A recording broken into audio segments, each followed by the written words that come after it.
ஐயா தமிழருவி மணியன் அவர்களை உரையாற்றுமாறு அழைக்கிறேன்.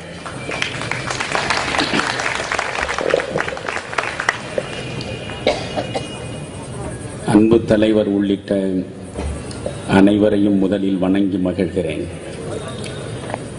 நான் நீண்ட நேரம் உரை நிகழ்த்தப் போவதில்லை. வெறும் 10 நிமிடங்களில் நான் சொல்ல விரும்புகிற கருத்துக்களை சொல்லிவிட முனைகிறேன். காரணம், இதுபோன்ற கூட்டங்கள் ஏராளமாக இந்த மண்ணில் நடத்தியாகிவிட்டது. அதனால் எந்த உருப்படியான விளைவும் இதுவரையில் வந்து சேரவில்லை. கூட்டத்தில் கூடி நின்று கூவி பிதற்றலன்றி நாட்டத்தில் கொள்ளாரடி கிளியே நாளில் மறப்பாரடி என்றான் பாரதி. அதைத்தான் தமிழகம் செய்து கொண்டிருக்கிறது. எனவே இதுபோன்ற கூட்டங்களின் மூலமாக எதை செய்ய போகிறீர்கள்? ஒரு பிரபாகரன் செய்திருப்பதுதான் இன்றைக்கு செயற்கரிய செயல். இன்றைக்கு உலகத்தின் பார்வையில் அத்தனை மனித உரிமை மீறலையும் ஆவணப்படுத்தி இருக்கிறானே, அது முக்கியம். பேசிக் கொண்டிருப்பதனாலே ஒரு பயனும் இல்லை, ஆவணப்படுத்தி இருக்கிறான். சர்வதேச நீதிமன்றத்தில் குற்றவாளி கூண்டில் ராஜபக்சேவையும் ராஜபக்சேவின் கூட்டாளிகளையும் நிறுத்துவதற்கான அடித்தளத்தை அவன் அமைத்துக் கொடுத்திருக்கிறான். இந்த புத்தகம் எல்லா இடங்களிலும் சென்று சேர வேண்டும். நான் உங்களிடம் அன்போடு வேண்டுகிறேன். 300க்கு மேற்பட்ட படங்கள் அதிலே இருக்கின்றன. ஒரு படத்தை பார்த்துவிட்டு நம்மால் உறங்க முடியுமா? அப்படி உறங்கினால் நாம் தமிழன் தானா? தமிழனாக இருக்க வேண்டும் என்றில்லை, மனிதனாக இருக்க வேண்டும் என்றாலே முதலில் ஒருவனுடைய துயரத்தை சோகத்தை பார்க்கிற பொழுது நெஞ்சு துடிக்காதா? எனவே நாம் இதுவரையில் மனிதர்களாக கூட இருக்க மறந்துவிட்டோம். அதற்கு பிறகுதானே தமிழர்களாக எழுந்து நிற்பது. இந்த மேடையில் இருக்கக்கூடியவர்களை வைத்துக் கொண்டு உங்களிடம் சுருக்கமாக 2 செய்திகளை நான் சொல்கிறேன். ஒன்று, சாதி ரீதியாக தமிழன் பிரிந்திருக்கிறான், மத ரீதியாக தமிழன் பிரிந்திருக்கிறான், எல்லாவற்றையும் விட கேவலமாக கட்சி ரீதியாக தமிழன் பிரிந்திருக்கிறான். நான் உங்களிடம் மன்றாடி கேட்கிறேன், உண்மையிலேயே நீங்கள் போலித்தனம் இல்லாத தமிழர் தலைவர்கள் என்றால் நீங்கள் இந்த தமிழ் ஈழத்தை பெறுவதற்கு இந்திய அரசு எல்லா வகையிலும் நிர்பந்திக்கக்கூடிய சூழலை தமிழ் மண்ணில் உருவாக்க வேண்டும் என்று உண்மையில் நீங்கள் நினைத்தால் என்ன செய்ய வேண்டும் தெரியுமா? திராவிட முன்னேற்ற கழகம், காங்கிரஸ் இரண்டும் ஒரு இடத்தில் தனியாக கூட்டணி அமைத்து நிற்க வேண்டும். அந்த இடத்தில் இருப்பவர்கள் அங்கிருந்து வேடுபட்டு இங்கே வர வேண்டும். நான் வேல்முருகன் சார்பாக மருத்துவர் ராமதாசுக்கு வேண்டுகோள் வைக்கிறேன். தமிழருவி மணியனாக அல்ல, ஒரு சாதாரண இன உணர்வுள்ள தமிழனாக கேட்கிறேன். நீங்கள் ஈழத்துக்காக குரல் கொடுப்பீர்கள், தமிழர் சமுதாயம் அங்கே தமிழ் இடத்தை பெற வேண்டும் என்பதற்காக குரல் கொடுப்பீர்கள். ஆனால் ஒரு 10 இடங்களில் நீங்கள் சட்டமன்றத்திற்கு செல்ல வேண்டும் என்பதற்காக கருணாநிதியின் கரத்தை பிடித்துக் கொண்டு நிற்க முயல்வீர்கள் என்றால் என்ன உங்களுடைய தமிழர் வாழ்வு? என்ன உங்கள் தமிழர் வாழ்வு நான் கேட்கிறேன். திருமாவளவனை நான் மதிக்கிறேன். தலித்துகளுடைய எழுச்சி மிக்க சக்தியாக திருமாவளவன் இன்னும் வளர வேண்டும் என்று நான் ஆசீர்வதிக்கிறேன். ஆனால் திருமாவளவனுடைய மனச்சான்றை பார்த்து கேட்கிறேன். பிரபாகரனுடைய அன்பு தம்பி என்று மேடை தோறும் முழங்குவது உண்மை என்றால் தமிழ் ஈழத்தை பெறுவதற்காக இங்கே நீங்கள் தமிழர் இறையாண்மை குறித்து மாநாடு போடுகிறீர்கள். தமிழர் இறையாண்மை குறித்து மாநாடு போடுகிற நீங்கள் காங்கிரசின் பக்கத்திலே கைகோர்த்து நின்றபடி எந்த இறையாண்மையை காக்க புறப்பட்டிருக்கிறீர்கள்? எந்த இறையாண்மையை காக்க புறப்பட்டிருக்கிறீர்கள் கேட்கிறேன் நான். கேவலம் ஒரு நாடாளுமன்ற உறுப்பினர் பதவியில் என்ன கண்டுவிட்டீர்கள்? நண்பர்களை, இவற்றையெல்லாம் சகித்துக் கொள்ள எனக்கு ஆகவில்லை. ஆனால் கேட்டுக்கொண்டிருக்கிறோமே. நாம் அம்பேத்கருடைய பெயரை சொல்ல வேண்டும் என்றால் அடிப்படையான ஒரு தகுதி வேண்டும். என்ன தெரியுமா? சமரசம் இல்லாத வாழ்வு. சமரசம் இல்லாத வாழ்வு. காந்தியடிகள் 18 முறை உண்ணாவிரதம் இருந்தார் இந்த மண்ணில். 18 முறை காந்தி உண்ணாவிரதம் இருந்தார். உங்களுக்கு காந்தியை பிடிக்கிறதோ இல்லையோ அது வேறு கதை. ஆனால் காந்தி உண்ணாவிரதம் இருக்கிற பொழுதெல்லாம் ஒரு கோரிக்கையை முன்னே வைத்து உண்ணாவிரதம் இருப்பார். ஒன்று கோரிக்கை நிறைவேற வேண்டும் அல்லது செத்து மடிய வேண்டும். பேருக்கு உண்ணாவிரதம் இருந்துவிட்டு 5 நாட்களுக்கு பிறகு முடித்துக் கொள்ளுகிற உண்ணாவிரதத்தை காந்தி இந்த மண்ணுக்கு காட்டவே இல்லை. அப்படித்தான் திலீபனை சொல்லுங்கள். திலீபன் இருக்கிற திசை நோக்கி தொழுங்கள். திலீபனை நினைந்து பாருங்கள். நான் சொல்வது அதுதான். நீங்கள் காந்தியடிகள், இன்றைக்கு நீங்கள் பூனா ஒப்பந்தம் குறித்து பேசுகிறீர்கள். தலித்துகளுக்கு விரோதியாக மகாத்மா காந்தியை காட்டுவதற்கு முனைகிற ஒவ்வொரு தலித்து தலைவரும் பூனா ஒப்பந்தம் பற்றி பேசுவார்கள். அம்பேத்கர் 2வது வட்டமேசை மாநாட்டில் மிகப்பெரிய அளவுக்கு முயற்சியை எடுத்து அங்கே இருந்த பிரதமர் ராம்சே மெக்டொனால்டை தன் பக்கம் இழுத்து இங்கே உள்ள தலித்துகளுக்கு தனி தொகுதியை பெற்று வெற்றியை அவர் அடைந்த சூழலில் அதை கெடுப்பதற்காக காந்தி பூனாவிலே எரவாடா சிறையில் உண்ணாவிரதம் இருக்கிற பொழுது அவருடைய உயிர் ஊசலாடுகிறது. காந்தியை பொறுத்தவரையில் ஒன்றவர் கோரிக்கை நிறைவேண்டும் அல்லது அவர் சாக வேண்டும். தள்ளாத வயதில் உயிர் ஊசலாடுகிறது. ராஜாஜி ஓடுகிறார். நண்பர்களே, இந்தியாவிலே இருக்கிற அனைத்து தலைவர்களும், தலித்து தலைவர்கள் உட்பட, காந்தியிடமும் அம்பேத்கரிடமும் மாறி மாறி பேசுகிறார்கள். கடைசியில் அம்பேத்கர் என்ன செய்தார் யோசித்து பாருங்கள். காந்தி செத்தாலும் தன்னுடைய கொள்கையிலிருந்து விடுபடுவதற்கு அம்பேத்கர் தயாராக இல்லை. ஆனால் காந்தி சாவை தருவினாலும் அந்த கோரிக்கையிலே இருந்து விடுபடுவதாக இல்லை. 2 பக்கமும் 2 பேரும் அப்படி நின்றார்கள். பிறகு கடைசியில் அம்பேத்கர் கொஞ்சம் இறங்கி வந்தார். எதற்காக தெரியுமா? காந்தி என்கிற மனிதனின் உயிரை காப்பாற்ற வேண்டும் என்பதற்காக அல்ல. காந்தி என்ற மனிதன் செத்து போனால் இந்த நாட்டிலே இருக்கிற அத்தனை தலித்துகளுடைய ரத்தமும் உயர்சாதிக்காரர்களால் சிந்தப்படுகிற சூழல் வந்துவிடக் கூடாதே என்பதற்காக கண்ணீர் வழிகிற இதயத்தோடு அந்த ஒப்பந்தத்திலே கையெழுத்து போட்டதாக அம்பேத்கர் சொல்லுகிறார். அம்பேத்கரின் பெயர் சொல்லுகிற நீங்கள் அம்பேத்கரினுடைய சுவடுகளை பதிக்க வேண்டும். அம்பேத்கர் காந்தியோட சமரசம் செய்யவில்லையே, மகாத்மா காந்தியோட அம்பேத்கர் சமரசம் செய்யவில்லை. நீங்கள் சோனியா காந்தியோட சமரசம் செய்து கொள்கிறீர்களே. பிறகு உங்களுக்கு எதற்கு அம்பேத்கர் படம் என்று கேட்கிறேன். நீங்கள் பிரபாகரனை பற்றி பேசுவது உண்மை என்றால், தமிழ் ஈழம்தான் உங்களுடைய தாகம் என்றால், இந்த தமிழ்நாட்டில் முதலில் நீங்கள் செய்ய வேண்டிய காரியம், கோபாலபுரத்திலே நீங்கள் புலவிக் கொண்டிருக்கிறீர்களே, அந்த கலைஞர் கருணாநிதியின் கரத்தை விட்டு வெளியே வாருங்கள். கலைஞர் மீது நமக்கு ஒன்றும் தனிப்பட்ட கோபம் இல்லை. நான் சொல்கிறேன், 4 மாதத்திற்கு பிறகு வர இருக்கிற தேர்தலில் தன்னுடைய முதல்வர் நாற்காலியை தானாகவே அவர் இழக்கப் போகிறார். எழுதி வைத்துக் கொள்ளுங்கள். சீமானிடம் நான் தெளிவாகவே சொன்னேன். தெரிந்தோ தெரியாமலோ சிறையிலே இருந்து வந்த அடுத்த கணமே நீங்கள் ஒரு வார்த்தை வழங்கி இருக்கிறீர்கள். அது தெய்வமே, எனக்கு தெய்வ நம்பிக்கை உண்டு, தெய்வமே உங்கள் மூலம் தந்ததாக நான் நினைக்கிறேன். முதல்வர் தமிழகத்தில் எந்த இடத்தில் இருக்கிறாரோ அங்கே நான் நிற்பேன். நான் சீமானிடம் சொன்னேன், இது வெறும் வார்த்தையாக காற்றிலே கலந்துவிடக் கூடாது. எங்கே கலைஞர் நிற்கிறாரோ தெளிவான விஷயம். காரணம் நண்பர்களே, போர்க்களத்தில் எதிரி யார் என்பது தெளிவாக இருக்க வேண்டும். நெருக்கடியான நேரத்தில் தமிழ் சமுதாயத்தை காட்டிக் கொடுத்து விட்டு தன்னுடைய நாற்காலியை காப்பாற்றிக் கொண்ட மனிதர் அந்த பக்கம்.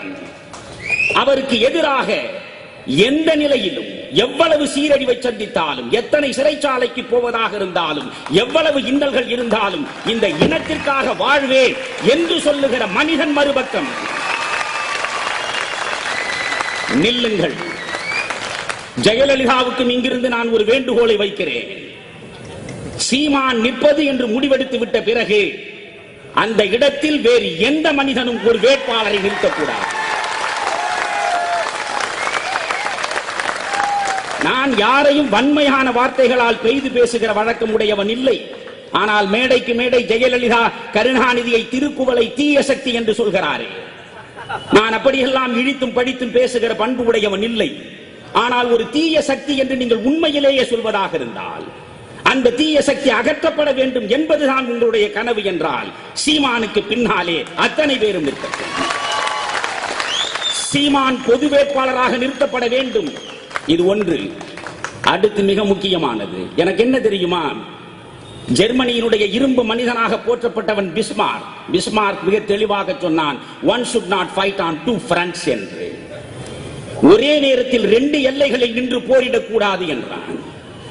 நாம் ஒரே நேரத்தில் ஒரே பார்வையை ஒரு பக்கம்தான் செலுத்த வேண்டும். அது நான் வேண்டிக் கொள்கிறேன்.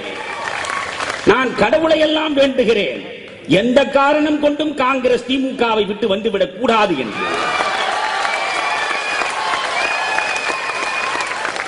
திராவிட முன்னேற்ற கழகமும் காங்கிரஸ் கட்சியும் ஒன்றாக கைகோர்த்து களத்திலே நிற்க வேண்டும். அது இன எதிர்ப்பு சக்தி என்பது தெளிவாக வேண்டும். அதற்கு எதிராக அனைத்து கட்சிகளும் நின்றால்தான் நீங்கள் தமிழர் குறித்து பேசுவதற்கான அடிப்படை தகுதி உள்ளவர்கள் என்று நான் சொல்லுவேன். நீங்கள் மேடையிலே நின்று கொண்டு ஈழத்தமிழனுக்காக பேசுவது, ஆனால் சோனியா காந்தியின் பக்கத்திலே போய் நின்று சாமரம் வீசுவது என்றால் வேல்முருகன் இனியாவது போய் டாக்டர் ராமதாசுக்கு சொல்ல வேண்டும். எனக்கொன்றும் கவலை இல்லை. நான் தெளிவாக இருப்பவன். சாகும் வரையில் ஒரு சட்டமன்றத்திற்கோ ஒரு நாடாளுமன்றத்திற்கோ ஒரு உள்ளாட்சித்துறைக்கோ போய் உட்கார வேண்டும் என்கிற சஞ்சலமே இல்லாதவன் நான். இந்த சமுதாயம் சிறக்க வேண்டும், என் இனம் சிறக்க வேண்டும், என் மொழி வாழ வேண்டும். இந்த இனமும் மொழியும் வாழ வேண்டும் என்று நீங்கள் ஆசைப்பட்டால் நான் சொல்கிறேன் நண்பர்களே, நமக்குள்ளேயே பிரிவுகள் இருக்கின்றன. திருமாவளவன் வர வேண்டும், நான் ஆரத்தழுவி அரவணைத்துக் கொள்ள தயார். திருமாவளவன் இங்கே வரட்டும். பாட்டாளி மக்கள் கட்சி 10 சீட்டுகளுக்காக நின்றால் மற்ற கட்சிகளை விட நாங்கள் மாற்று கட்சியாக இருக்கிறோம், கொள்கை தங்கங்கள் என்று இனி பேசக்கூடாது. குறைந்தபட்சம் வேல்முருகனுக்கு நான் சொல்கிறேன், உங்கள் தலைவர் உங்களை மீறி, உங்கள் உணர்வுகளை எல்லாம் மீறி திராவிட முன்னேற்ற கழகத்தின் பக்கம் போய் நின்றால் நீங்கள் ஒரு சட்டமன்ற வேட்பாளராக நிற்க கூடாது. கூடாது.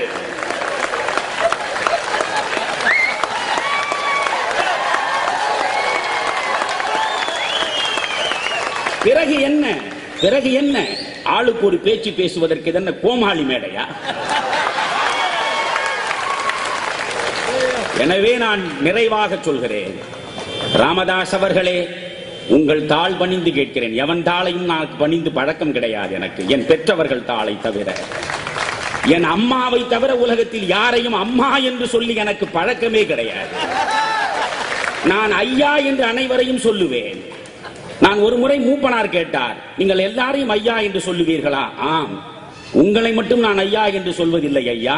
சார் என்பது தமிழில் ஐயா என்று பொருள். நான் கடலை விற்பவனையும் ஐயா என்று சொல்லுவேன், சுண்டல் விற்பவனையும் ஐயா என்று சொல்லுவேன், உங்களையும் ஐயா என்று சொல்லுவேன் என்று நேரிலே சொன்னவன் நான். எனக்கு கவலை இல்லை, எந்த எதிர்பார்ப்புக்காகவும் களத்திலே நான் நிற்கவில்லை.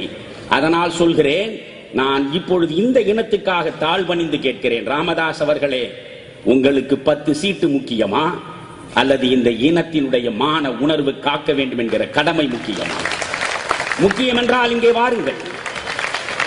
ஜெயலலிதாவுக்கும் சேர்த்து சொல்கிறேன், ஜெயலலிதா திராவிட முன்னேற்ற கழக ஆட்சியை ஒழித்துவிட்டு அனைவருடைய ஆதரவின் பேரிலும் அங்கே வந்து உட்காருவது மட்டும் எங்கள் நோக்கம் இல்லை.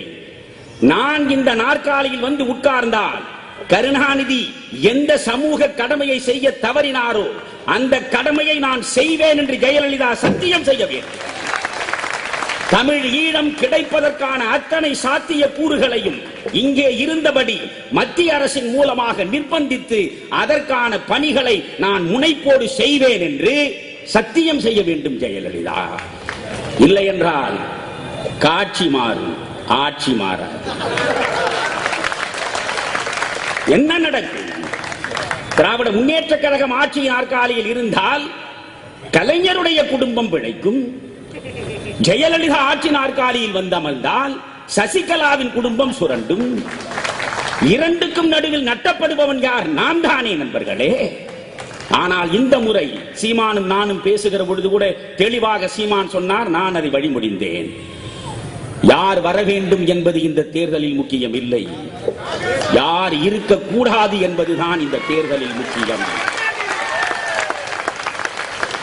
சென்ற இதழில் சீமான் எழுதின கட்டுரையை படித்துவிட்டு உடனடியாக தொலைபேசியில் தொடர்பு கொண்டேன். என்ன கட்டுரை அது? அது கடைசியில் முடிக்கிற அழகு. அதைவிட முக்கியம், ஜெயலலிதாவை நான் ஆதரிப்பேன், ஜெயலலிதா எனக்கு கோடிக்கணக்கில் பெட்டி பெட்டியாக கொண்டு வந்து கொடுத்தார் என்று எவன் கலங்கம் சுமத்தினாலும் கவலை இல்லை. இந்த கலைஞரையும் காங்கிரசையும் வீழ்த்துவதற்காக நான் ஆதரிப்பேன். அதே நேரத்தில் இந்த ஜெயலலிதாவின் ஆட்சியிலும் சிறையிலே இருக்க போகின்றவன் சீமான் தான் என்ற புரிதல் அந்த மனிதனுக்கு இருக்கிறது என்றால் நோக்கத்தில் கொஞ்சம் கூட தடுமாற்றம் இல்லை என்பதுதான். எனவே நான் நிறைவாக சொல்கிறேன், என்ன செய்யலாம் என்று கேட்டீர்கள். என்ன செய்யலாம் என்று ஒவ்வொருவரும் சொல்லுவீர்கள் என்று நான் நினைத்தேன். என்ன செய்யலாம் என்பதை தவிர என்னென்னவோ செய்து கொண்டிருக்கிறோம். நான் என்ன செய்யலாம் என்பதை 2 நிமிடத்தில் சொல்லிவிட்டு உட்காருகிறேன். ஒன்று, எங்கெல்லாம் திராவிட முன்னேற்ற கழகமும் காங்கிரசும் சேர்ந்து கூட்டணி அமைக்க வேண்டும். அப்படி அது கூட்டணி அமைத்து நிற்கிற இடத்தில் நாம் தெரு தெருவாக மேடை போட்டெல்லாம் பேச வேண்டிய அவசியம் இல்லை.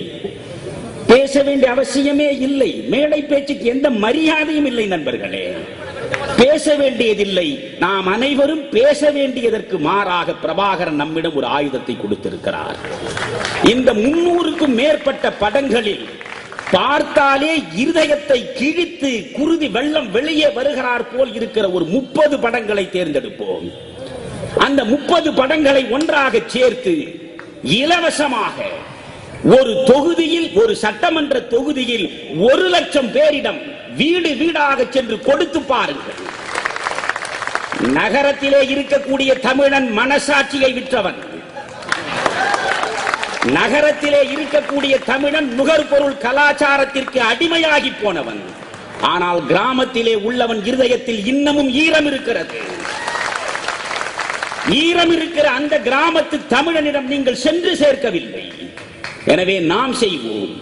அண்ணா திராவிட முன்னேற்ற கழகத்தில் ஒரு வேட்பாளர் நிற்கிறாரா, அவரிடம் போவோம். நண்பரே, நீங்கள் கோடி கோடியாக கொட்ட வேண்டியதில்லை. அவர்கள் எங்கெங்கு எப்படி சம்பாதித்தார்களோ அவை அனைத்தையும் கொண்டு வந்து கொட்டட்டும். நீங்கள் ஒன்று செய்யுங்கள், 1 லட்சம் இந்த இலவசமாக இந்த படங்களை மட்டும் அச்சிட்டு கொடுங்கள்.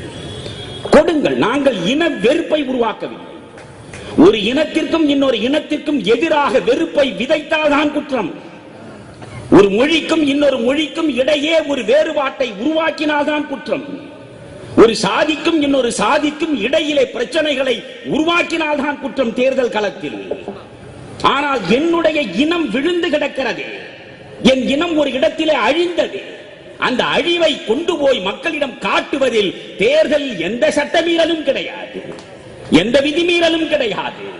இதை நாம் செய்ய வேண்டும். ஒன்று.